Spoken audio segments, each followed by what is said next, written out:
የሻዕቢያ ጠረሞት በካይሮ የጠቅላዩ ንግግር ያስበረገገው ኢሳያስ ግብጽ ገባ። ጀነራሉ ስለ አሰብ አስጠነቀቁ።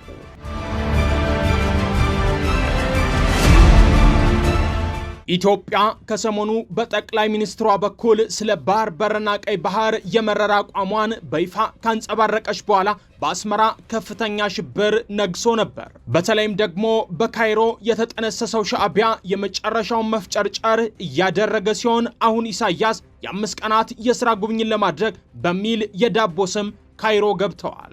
ጠቅላይ ሚኒስትር አብይ አህመድ ከሰሞኑ በምክር ቤቱ ፊት አሁን እገሌ በውጊያ ያግዘኛል ማለት ዘበት ነው፣ ዩክሬንና ፍልስጤምን ማየት ይበቃል ብለው ነበር። ቢሆንም ሻዕቢያ ይህንን ምክር ወደ ጎን ብሎ ወደማታዛልቀው ምስር ጋልቧል። ለመሆኑ የኢሳያስ ደጅ መጥናት ለምንድን ይሆን? ግብጽ ሻዕቢያን በጦር ልታግዘውስ ትችላለች ወይ? ግብጽስ በይፋ ወደ ግንባር ልትወርድ የምትችልበት መንገድ አለ ወይ? ሰሞንኛ በዝርዝር ያስቃኛቸዋል። እስከ መጨረሻው አብራችሁን ቆዩ።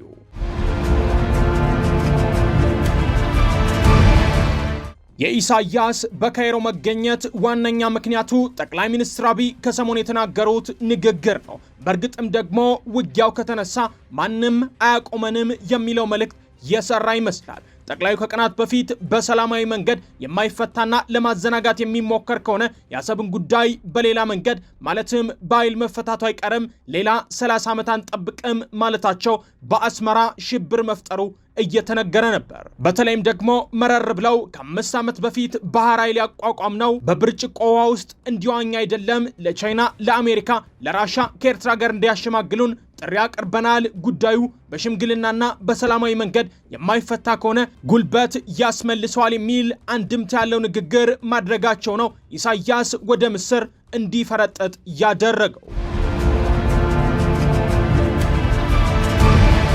ለመሆኑ የኢሳያስ ግብጽ መድረስ ምን አንድምታ አለው? ኢሳያስ ለጉብኝት ካይሮ ገባ መባሉ የሚጠበቅ ነገር ስለነበር ብዙም የሚያስገርም አይደለም። ከወራት በፊት ኢትዮጵያን ከቀይ ባህር ለማራቅ ሲዶልቱ ስለነበር ነገሩም አዲስ አይሆንም። ነገር ግን ሁነቱን ለየት ያደረገው ነገር የአሁኑ ሩጫ ከኢትዮጵያ ማምረር ቀጥሎ የተደረገ በመሆኑ ነው። ሻዕቢያ በካይሮ ቤተ መንግስት የተጸነሰ የምስር ጥንስስ ለመሆኑ እልፍ ማስረጃዎች ማቅረብ ይቻላል። እሱም ይቅርና ኤርትራን ከኢትዮጵያ የነጠለውና ያለ ሕግ አሰብን ያስወሰደው የጊዜው የተባበሩት መንግስታት ጸሐፊ ግብፃዊው ቡትሮስ ጋሊ እንደነበር መዘንጋት አይቻልም። አሁንም ቢሆን ሻዕቢያ የመጨረሻ መንደፋደፉን ወደ ግብጽ አድርጓል። ከዚህ ቀደም ጅቡቲ፣ ሶማሌላንድ፣ ሶማሊያና ዋናዋ ኤርትራ የኢትዮጵያን የወደብ ድርሻ ባለቤትነት እንዳይደግፉ ብሎም በአጽንኦት እንዲቃወሙ ሲደረግ የነበረ ሲሆን የዚህ ሁሉ ሴራ ጠንሳሽ ደግሞ ግብጽ ናት። ጭራሽ ካይሮ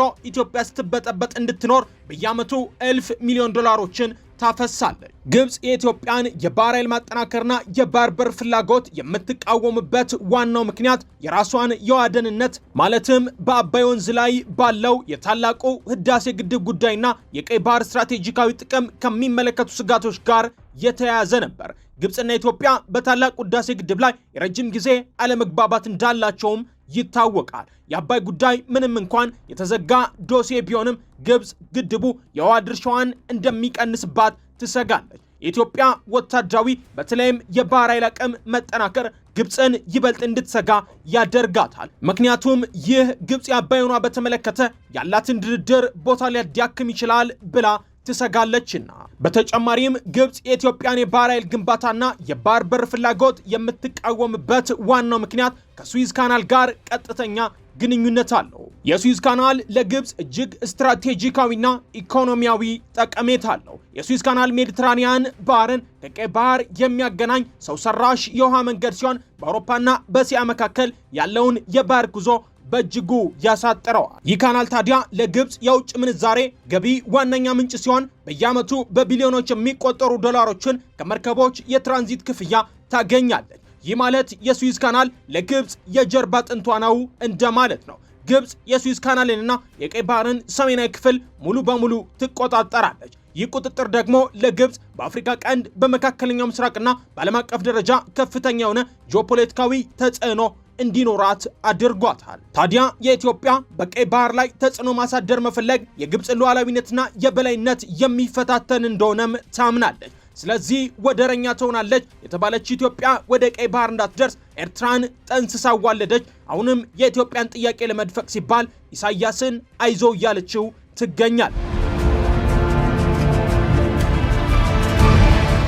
ለመሆኑ ግብጽ ጦርነቱ ቢጀመር አስመራን ልታግዛት ትችላለች ወይ? ግብጽ በታሪኳ ያሸነፈችው የኔ የሚባል የሚጠቀስ ትልቅ ጦርነት የለም ከመንደር ጎረምሶች ጋር እንጂ ጥበብና ጀግንነትን በሚጠይቁ ትልልቅ አውደ ውጊያዎች በሙሉ ተሸንፋል። ከየትኛውም ጦርነቶች በፊት ግን ፕሮፓጋንዳ በመንዛት አየር በመያዝ የሚስተካከላት የለም። እናም ጠቅላዩ ያሉት ድንቅ ንግግር እዚህ ላይ ውሃ ያነሳል። እሱም ማንም ስለ ኤርትራ ጥይት ያቀብል ይሆናል እንጂ አይዋጋም። ለአብነት ግብጽ ከ1967ቱ የስድስቱ ቀን ጦርነት በፊት ሽለላና ፉከራዋ ልዩ ነበር ይባልለታል። ጦርነቱ ሲጀመር ግን የግብጽ የጦር ጀቶች ከቆሙበት ሳይንቀሳቀሱ ነው ድባቅ የተመቱት። በጦርነቱ እስራኤል በነበረ ግዛት ላይ ጋዛን፣ ዌስት ባንክን፣ የሲናይ በረሃንና የጎላን ኮረብታን ጨምራለች። ያኔ የግብጽና ጀሌዎቹ ህልም የፍልስጤምን ግዛቶች መከፋፈል ብቻ ነበር። በ1973ቱ የዮም ኪፑር ጦርነትም ቢሆን ግብጽ አንገቷን ደፍታ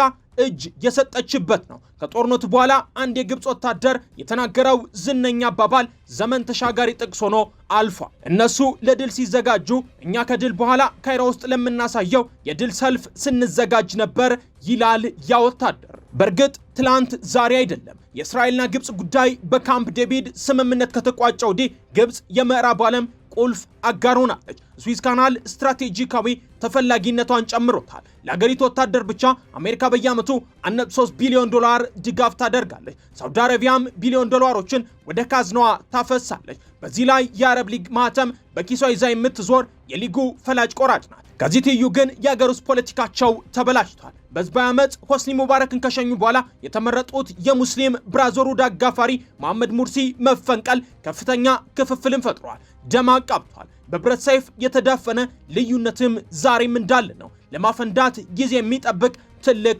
ኩርፊያም አለ።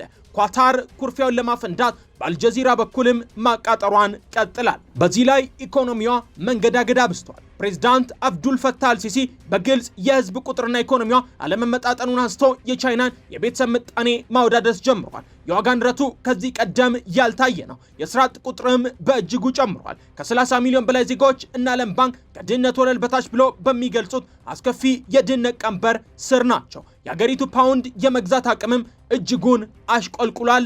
ሙስና ማይሏል። የሆነ ሆኖ የአረብ ተቆርቋሪ ነባያዋ ግብጽ በ1 ኪሎ ሜትር ርቀት በደጃፏ ፍልስጤማውያን ላይ የሚፈጸመውን ጭፍጨፋ ባላይ አልፋ 1000 ኪሎ ሜትር በላይ ተጉዛ ሻቢያን ከኢትዮጵያ ለመታደግ እየተንደፋደፈች ነው። ነገሩም ስላቅ ይመስላል። በአንጻሩ ኢትዮጵያ በተሳተፈችባቸው አውደ ውጊያዎች ሁሉ ደማቅ የድል ታሪክ አላት። ጠንካራ የአሸናፊነት ስነ ልቦናም ገንብታለች። የውጭ ወረራን በጋራ የመመከት ዘመናትን የተሻገረ አኩሪ ታሪክም አላት። የሆነ ሆኖ የካይሮና አስመራን አሁናዊ ቀረርቶ እዛው ማፈን ይቻላል። ጀነራል ባጫ ደበሌ ስለ አሰብ ምን አሉ? በኬንያ የኢትዮጵያ አምባሳደርና ከፍተኛ የጦር መኮንን የሆኑት ጀነራል ባጫ ደበሌ በትግረኛ ቋንቋ ባሰፈረው ጽሑፍ ጠቅላይ ሚኒስትር አብይ አህመድ ከፕሬዝዳንት ኢሳያስ ጋር በሚሊኒየም አዳራሽ በተካሄደ አንድ ዝግጅት ላይ እኔና ኢሱ የምንጋራው አሰብን ነው ማለታቸውን አስታውሰዋል። ጀነራሉ አክለውም ፕሬዝዳንት ኢሳያስም ይህንን ሐሳብ እጃቸውን ግንባራቸው ላይ በማድረግ ማለትም በመደገፍ ምልክት አሰብን ለኢትዮጵያ ሕዝብ ለማካፈል እንደሚስማሙ ገልጸው ነበርም ብለዋል። በዚህም መሰረት የአሰብ ጉዳይ አሁን በድንገት የተነሳ አዲስ አጀንዳ ሳይሆን ከዚህ ቀደም በሁለቱ መሪዎች መካከል መግባባት ላይ የተደረሰበት እንደሆነ ጀነራሉ ተናግረዋል። በመጨረሻ አሰብ በአሻጥር የተወሰደ የኢትዮጵያ ሀብትና ቅርስ ነው ሲሉም ጽሑፋቸውን ደምድመዋል። እንደ አውሮፓውያን አቆጣጠር በ2018 በኢትዮጵያና በኤርትራ መካከል ታሪካዊ የሰላም ስምምነት ሲፈረም በሁለቱ ሀገራት ከፍተኛ የሆነ የህዝብ ለህዝብ ግንኙነትና የኢኮኖሚ ትስስር ለመፍጠር ተስፋ ተጥሎ ነበር። በወቅቱ ሁለቱ መሪዎች በተለያዩ መድረኮች ላይ አብረው እየታዩ ሲሆን የሚሊኒየም አዳራሹ ዝግጅትም የዚሁ አካል ነበር። በወቅቱ በነበሩት ይፋዊ መድረኮች ላይ ሁለቱ መሪዎች ስለ ሰላም፣ ስለ ፍቅርና ስለ ኢኮኖሚያዊ ትብብር በስፋትም ተናግረዋል። ይሁንና ጀነራል ባጫ የጠቀሱት እኔና ኢሱ የምንጋራው አሰብን የሚለው የጠቅላይ ሚኒስትሩ ንግግርም ሆነ የፕሬዝዳንት ኢሳያስ ይሁንታ በይፋ በተላለፉ የሚዲያ ዘገባዎች ውስጥ ተመዝግቦ አይገኝም። ይህ ምናልባትም በዝግ ወይም መደበኛ ባልሆነ ውይይት የተባለ ሊሆን እንደሚችልም ግምቶች ይኖራሉ።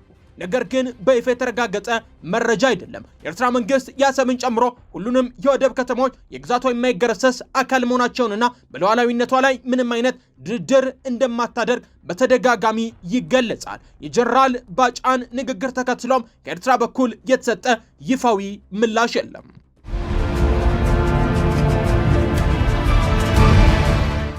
የማይደገመው ወሳኝ ድል በኢትዮጵያ አሁን እጅግ ጥሩ ጊዜ ላይ ተገኝተናል። በውስጣችን ተሰግስገው እንደ ምስጥ ሲበሉን ለዘመናት የከረሙት ባንዳዎች ጭንብላቸውን ገልጠው አሰላለፋቸውን በይፋም አሳውቀውናል። ጠላቶቻችን ፊት ለፊት መጥተዋል። ግዙፉ የኢትዮጵያ ሕዝብም ወዳጅና ጠላቱን ብሔራዊ ጥቅምና ፖለቲካውንም በሚገባ ለይቷል። በብሔር ስም የከለ ብሔር አለቀ እያሉ አንዱን ኢትዮጵያዊ በሌላ ኢትዮጵያዊ ላይ ሲያነሳሱ ጫፍና ጫፍ ሆነው ጥላቻና ጦር ሲያማዝዙ የነበሩ ሁሉ የመጨረሻው ሰዓት ኢትዮጵያ ዋነኛ ብሔራዊ ጥቅሟን አሰብን ልታስመልስ ስትነሳ አሁን በይፋ ባንዳነታቸውን ተቀብለው ጠላታቸው ኢትዮጵያ የሚላላኩት ለኢትዮጵያ ጠላቶች መሆኑን ይፋ አድርገው ክተት ገብተዋል። አሁን ከአዲግራት እስከ ሞያሌ፣ ከቀይ ባህር አሰብ አፋር እስከ አሶሳ፣ ከኦጋዴን እስከ ጎንደር ያለ ኢትዮጵያዊ ውስጡ ሚርመጠመጠውን ባንዳና ተላላኪ ለይቶ አውቆ የውጭና የውስጥ ጠላቶቹን ለመልቀምና ወደ ቀይ ባህር ፈርጧ